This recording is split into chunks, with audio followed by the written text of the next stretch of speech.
ሰላም ጤና ይስጥልን ተመልካቾቻችን ከኢሳት ነጻ የህዝብ ሚዲያ ለዕለቱ ያዘጋጀናቸውን መረጃዎች ወደ እናንተ እናቀርባለን ከዘገባዎቹ ጋር ገነዘዘው ነኝ አብራችሁ ቆዩ መንግስት ዜጎችን ተጠቃሚ የሚያደርጉ ስራዎችን አጠናክሮ ይቀጥላል ሲሉ ምክትል ጠቅላይ ሚኒስትር ተመስገን ጥሩነህ ተናገሩ ምክትል ጠቅላይ ሚኒስትሩ በኮምቦልቻ ከተማ ቦርከና ክፍለ ከተማ ውስጥ ለአቅመ ደካሞችና አረጋውያን የተገነባውን አብሮነት የጋራ መኖሪያ ቤት ጎብኝተዋል ባለፉት ዓመታት መንግስት ለሰው ተኮር ፕሮጀክቶች ልዩ ትኩረት ሰጥቷል ያሉት ምክትል ጠቅላይ ሚኒስትሩ በከተማዋ የተከናወኑትን ስራም አድንቀዋል 36 አባወራዎችን ተጠቃሚ ያደረገው የጋራ መኖሪያው 42 ሚሊዮን ብር ወጪ የተደረገበት ሲሆን በከተማ አስተዳደሩ በባለ ሀብቶችና በማህበረሰቡ ትብብር እየተገነባ ነው ብለዋል በተያያዘ ምክትል ሚኒስትሩ የኮምቦልቻ ከተማ አስተዳደር የዲጂታላይዜሽን የስራ ሂደትን ተመልክተዋል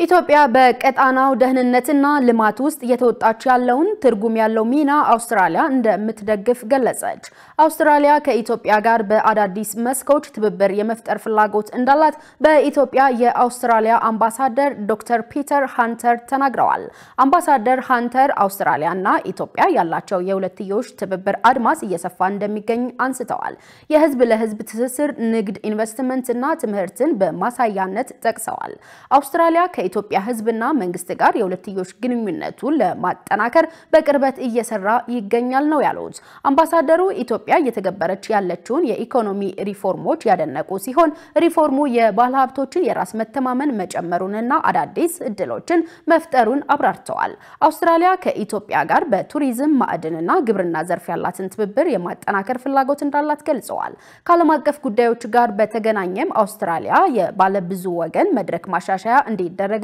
አስፈላጊውን ድጋፍ እንደምታደርግና አፍሪካ በዓለም የውሳኔ ሰጪነት ውስጥ ያላት ሚና ማድረግ እንደሚገባም አመልክተዋል አውስትራሊያ ደህንነት እና ልማትን ጨምሮ ከአፍሪካ ጋር ያላትን ትብብር ለማጠናከር እንደምትሻም መግለጻቸውን ኢዜአ ዘግቧል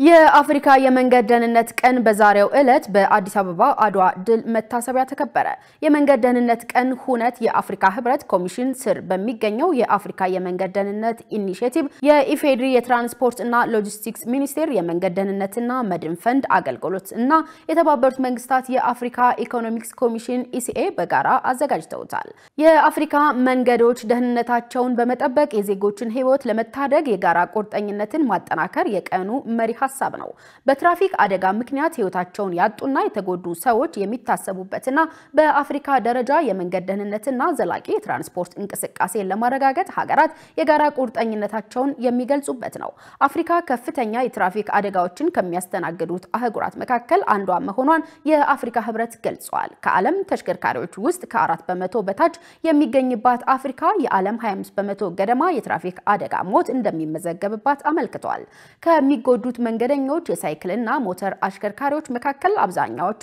ወጣቶች መሆናቸውን ገልጾ የህብረቱ አባል ሀገራት በትራፊክ አደጋዎች ምክንያት 2% የሚሆን አመታዊ ጥቅል ምርታቸው ወጪ እንደሚያደርጉም ነው ህብረቱ ያስታወቀው ቀኑ በአፍሪካ የመንገድ ደህንነት የድርጊት መርሃ ግብር ከአውሮፓውያን አቆጣጠር 2021 እስከ 2030 የሚቆይ ጥላ ስር የተቀናጀ የተግባር ምላሽ እና አጋርነትን የማጠናከር ግብ እንዳለውም ተመላክቷል በመንገድ ደህንነት ቀን የትራፊክ አደጋ ተጎጆች የሚታወሱ ሲሆን ሀገራት እንደ አውሮፓውያን አቆጣጠር በ2030 የትራፊክ አደጋ ሞትን በ50% ለመቀነስ የገቡትን ቃል ለማደስ የፖለቲካ ቁርጠኝነታቸውን ይገልጻሉ ተብሎ ይጠበቃል የአፍሪካ የመንገድ ደህንነት ኢኒሺዬቲቭ በመረጃ ላይ የተመሰረተ የቁጥጥር ስርዓት ማጠናከርና በህብረቱ አባል ሀገራት ሴፍ ሲስተም የተሰኘ ዘመናዊ የመንገድ ደህንነት ስርዓት ማዕቀፍ የማስተዋወቅ ስራ እንደሚከናወንም ነው ህብረቱ ያስታወቀው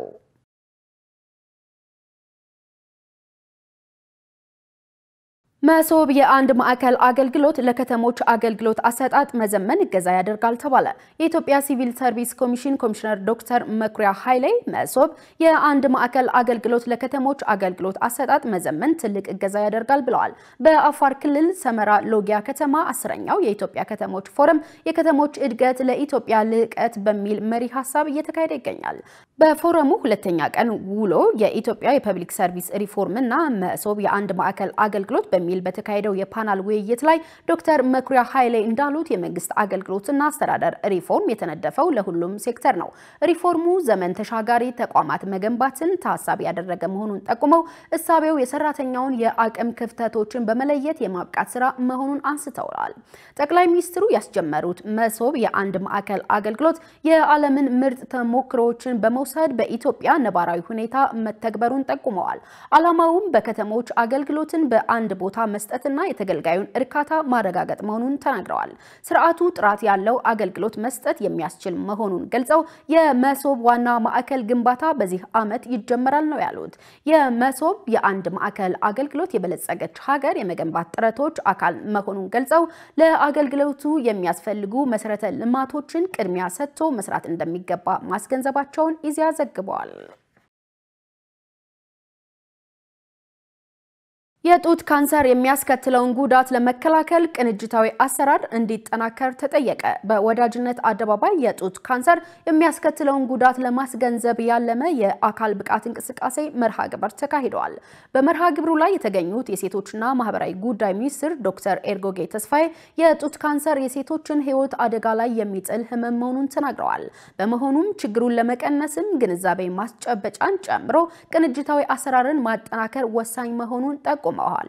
የመርሃ ግብሩ ተሳታፊዎችም የጡት ካንሰር የሚያስከትለው ማህበራዊ ተጽዕኖ ለመቀነስ ሁሉም የድርሻውን ኃላፊነት ሊወጣ እንደሚገባ ገልጸዋል።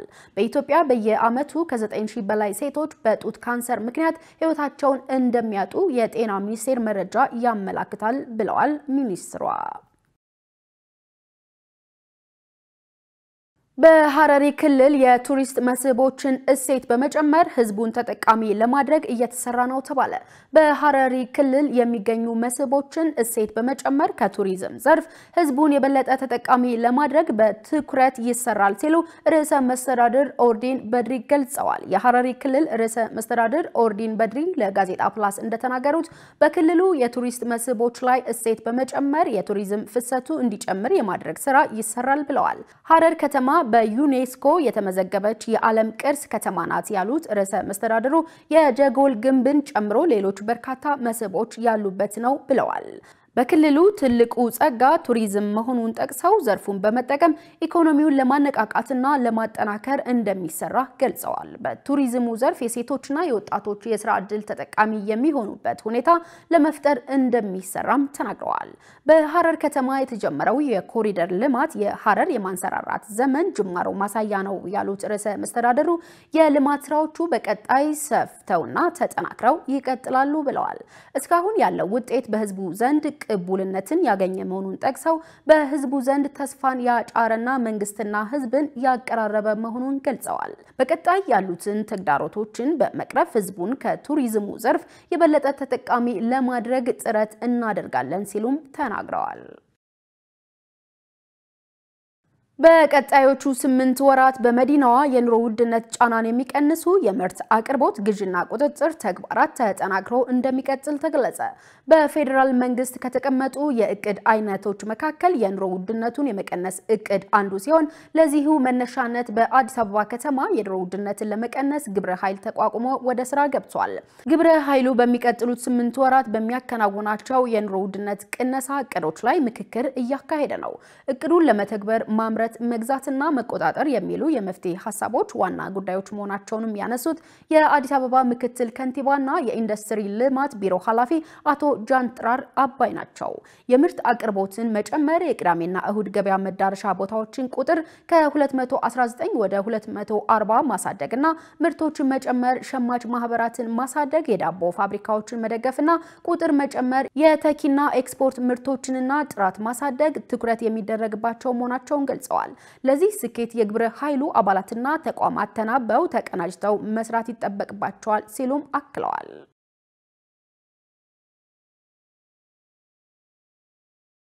የተከበራችሁ ተመልካቾቻችን ከኢሳት ነጻ የህዝብ ሚዲያ ለዕለቱ ያዝናቸው ዜናዎች አሁንም እንደቀጠሉ ናቸው። አሁን ወደ ውጭ ዜና ተሻገርኩ። በሩዋንዳ የሚደገፉት የኤም23 አማጽያንና የኮንጎ ዲሞክራቲክ ሪፐብሊክ መንግስት በምስራቃዊ የአገሪቱ ክፍል ሰላም ለማስፈን የሚያስችል ማዕቀፍ ተፈራረሙ። ስነ ስርዓቱ የተካሄደው ከአሜሪካና ከአፍሪካ ህብረት ጋር በመሆን በሀብት በበለጸገው የአገሪቱ ክፍል ውስጥ ለ10 ዓመታት የዘለቀውን ግጭት ለማስቆም ስትሞክር በነበረችው ኳታር ነው። በዚህ ዓመት መጀመሪያ ላይ ኤም23 የምስራቃዊያን ክልል ዋና ከተሞች ጎማና ቡኪጺን ተቆጣጥሯል። ቀደም ሲል ሰላምን ለማስፈን የተደረጉት ሙከራዎች አልተሳኩም። የአሜሪካ የአፍሪካ አምባሳደር ማሳድ ቡሎስ ሰነድ 8 መርሆችን ያካተተ መሆኑን ገልጸው አብዛኛዎቹ አሁንም ስራ እንደሚያስፈልጋቸው ተናግረዋል። የእስረኞች ልውውጥና የተኩስ አቁም ክትትል ከመጀመሪያው ከተጠበቀው በላይ የዘገየ እንደነበረም አምነዋል። ኪንሻሳ የሩዋንዳ ወታደሮችን ከግዛቷ እንዲወጡ እየጠየቀች ነው። ኪጋሊ ይህ በኮንጎ የሚገኘው የዲሞክራቲክ ፎርስ ፎር ዘ ሊበሬሽን ኦፍ ሩዋንዳ አማጺ ሚሊሻ ሲፈርስ ሊሆን እንደሚችል ተናግራለች። ቡድኑ በአብዛኛው የተዋቀረው ከ1994ቱ የሩዋንዳ የዘር ማጥፋት ዘመቻ ጋር የተያያዙት የሁትሱ ጎሳ አባላት ናቸው። አሶሺየትድ ፕሬስ እንደዘገበው ብሎስ አዲሱ ማዕቀብ የሰብአዊ ተደራሽነትን፣ የተፈናቀሉ ሰዎችን መመለስና የፍትህ አካላትን ጥበቃም ይመለከታል ብለዋል። ይህም በሐምሌ ወር በዶሃ በሁለቱ ወገኖች የተፈረሙትን መርሆች እንዲሁም ባለፈው ወር በተመሳሳይ ከተማ የተኩስ አቁም ስምምነትን በመከታተል ላይ በተደረገ ስምምነት ላይ የተመሰረተ ነው። ዘገባው የቢቢሲ አማሪክ ነው። ሲንጋፖር በአጭበርባሪነት ወንጀል ለተከሰሱ ሰዎች ተግባራዊ የሚሆን የጅራፍ ግርፋት ህግ አጸደቀች። ሀገሪቱ እንደ ወንብድናና ዝርፊያ ላሉ ወንጀሎች አካላዊ ቅጣትን ከዚህ ቀደምም ተግባራዊ እንደምታደርግ ተገልጿል። ዮሐንስ ተስፋ ያዘጋጀውን ትግስት ተስፋዬ እንደሚከተለው ታቀርበዋለች። ባለፉት 5 ዓመታት ወደ 3 ቢሊዮን ዶላር የሚጠጋ ወጪ ያስከተሉ 190 ሺህ ጉዳዮች በህግ ፊት ቀርበዋል። ይህ በሲንጋፖር የአጭበርባሪነት ወንጀል ምን ያህል ከባድ እንደሆነ የሚያሳይ ሲሆን ሀገሪቱ ሰዎችን ከዚህ አይነት ወንጀል ለመከላከል በፍትህ ስርዓት ውስጥ የጅራፍ ቅጣትን ለመተግበር የተገደደችው ለዚህ ይመስላል። አጭበርባሪነት በአጠቃላይ ሪፖርት ከሚደረጉ ወንጀሎች 60% የሚሆነውን ይዛል። ይህም የማስመሰያ ፍቅር ማጭበርበሮችን ማለትም ላቭ ስካም ተብሎ የሚታወቀውና የውሸት ቅጥር ማጭበርበሮችን ያካትታል። በአዲሱ ህግ መሰረት በእንደዚህ አይነት ተግባር ተከሰው ጥፋተኛ የሆኑ ሰዎች እንደ ጉዳዩ ክብደትና ቅለት ቢያንስ 6 እና ቢበዛ 24 የጅራፍ ግርፊያ እንዲቀበሉ ይደረጋሉ። እጅግ በጣም የሚያም ይመስለኛል። እንደዚህ አይነት ህግ ካለ ሰዎች የበለጠ ይደነግጣሉ። ስለዚህ ሌሎችን ከማጭበርበራቸው በፊት 2 ጊዜ ያስባሉ። ጆሴፍ ኤሳንታን የወንጀል ጠበቃ ሲሆኑ በአጭበርባሪነት ጉዳዮች ደንበኞቻቸውን በፍርድ ቤት ወክለው ይከራከራሉ። እርሳቸው ከያዛቸው ጉዳዮች መካከልም በርካቶች የአካል ቅጣት ተፈርዶባቸዋል። So I think the whole idea about caning is really not a form of torture. የጅራፍ ቅጣት ዋና ሐሳብ በእርግጥም የማሰቃያ መንገድ አይደለም። ነገር ግን ጥፋተኛው መጥፎ ነገር ከሰራ ማለፍ ያለበት አካላዊ ቅጣት የመሆኑን ለማስተማር የተሰጠ አካላዊ ትምህርት ነው ብዬ አስባለሁ። This is the physical punishment that you have to go through. ሲንጋፖር የጅራፍ ቅጣትን መጠቀም ስትጀምር አንድ አሜሪካዊ ታዳጊ በንብረት ማውደም ወንጀል 4 የጅራፍ ግርፊያ ተፈርዶበት ጉዳዩ ዓለም አቀፍ ትኩረት አግኝቶ ነበር። ማይክል ፌይ ሁነቱን እጅግ በጣም የሚያምሲል የገለጸ ሲሆን ዘላቂ ጠባሳዎችን እንደጣለበት ተናግሯል። ቅጣቱ የሚፈጸመው በሰለጠነ የእስር ቤት መኮንን ሲሆን 1.2 ሜትር ርዝመት ባለው የእጅ ጅራፍ በጥብቅ የሕክምና ቁጥጥር ስር በወንጀለኛው ባዶ መቀመጫ ላይ በመምታት ነው። ወንጀለኛው ልብሱን እንዲያወልቅ ይደረጋል፣ ከዚያም በወንበር ላይ ይታሰራል። የጅራፍ ቅጣቱም የሚፈጸመው በዚህ መልኩ ነው።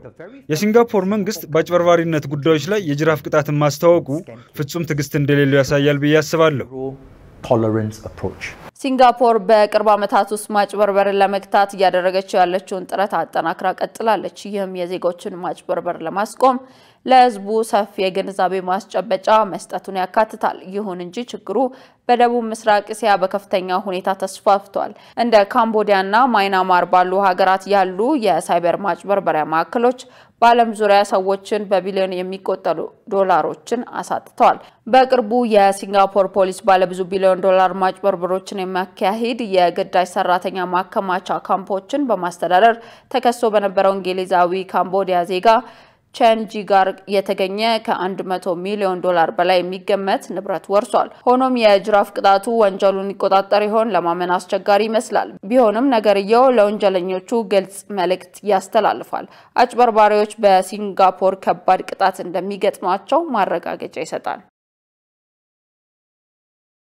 የተከበራችሁ ተመልካቾቻችን ከኢሳት ነጻ የህዝብ ሚዲያ ወደ እናንተ ሲደርሱ የነበሩ የሰዓቱ ዜናዎችን ይመስላሉ። ከዘገባዎቹ ጋር ገነት ዘዘው አብሬያችሁ ነበርኩ። ሰናይ ጊዜ